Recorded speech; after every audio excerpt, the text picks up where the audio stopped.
కొండ మురళిని కొండ సురేఖని డిమెరిట్ చేయడానికి ట్రై చేస్తున్న ప్రతి ఒక్కరికి చెప్తున్నా, మా నాన్న వాళ్ళని మా అమ్మ వాళ్ళు చాలా కష్టపడి 40 ఏళ్ళ నుంచి రాజకీయాలలో ఉన్నారు.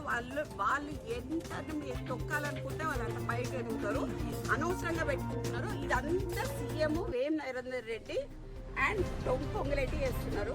నేను క్లియర్గా చెప్తున్నాను. సీఎం ఇప్పుడు నాకు ఎక్స్టార్షన్ కేసులో వారి దగ్గర పిస్తల్ దొరికింది అని చెప్పి ఉత్తమ్ కుమార్ రెడ్డి ఇచ్చిన లెటర్ కంప్లైంట్ మాకు కావాలి, నేను చూడాలి.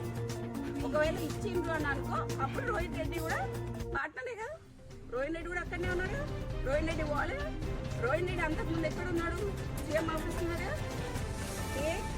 మొత్తం అందరి డేటాలు దిద్దాం ఫోన్